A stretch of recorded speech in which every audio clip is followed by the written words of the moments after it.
myself. Well, I'm TANISHAA a Standard 5 student from ST.THERESA'S convent, TAIPING.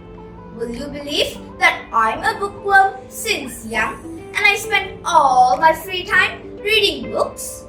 However, I'm ambitious to become an ambassador.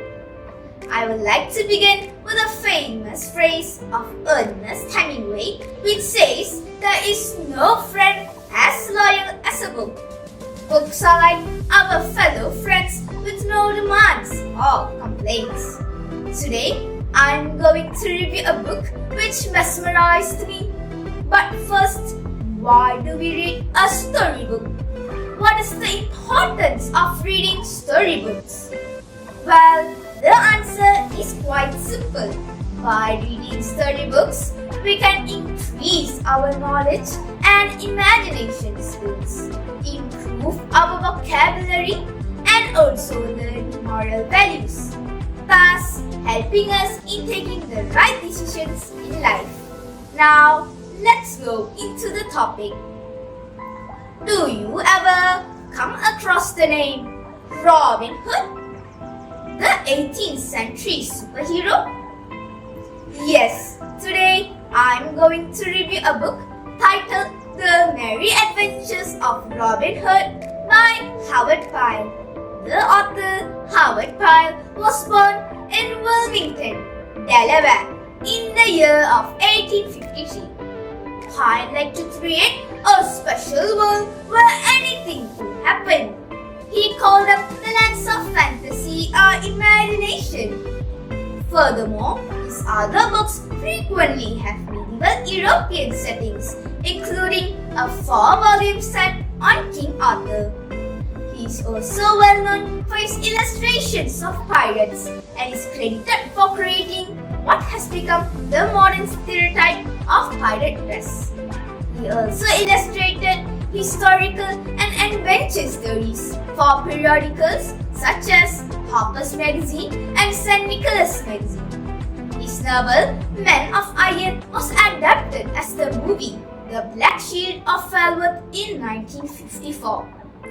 The Merry Adventures of Robin Hood was the first novel he attempted.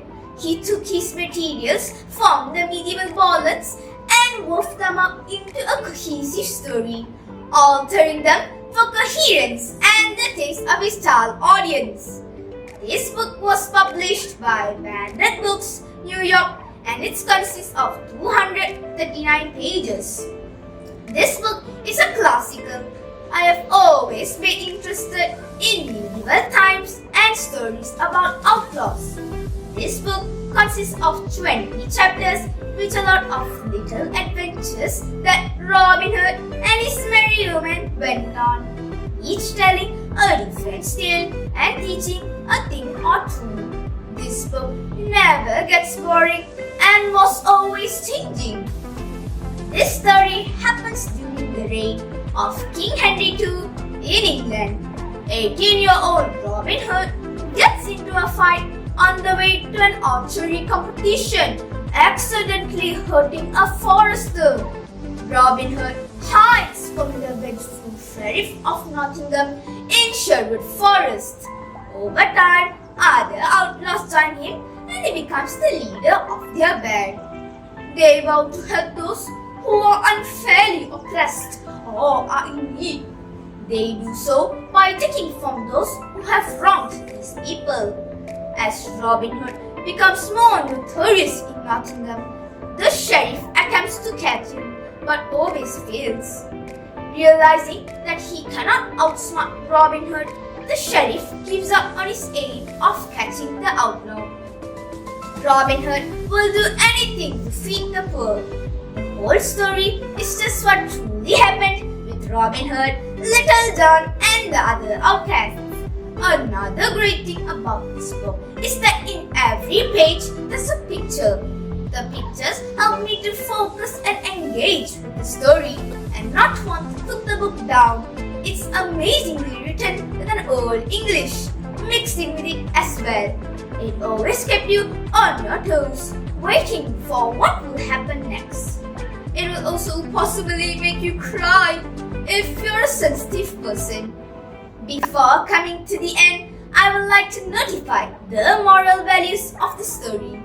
The message that is delivered to the readers are to know right from wrong, act with a conscience, and be prepared to help those in difficulty or less fortunate than ourselves.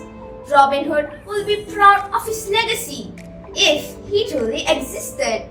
Great story with accurate events.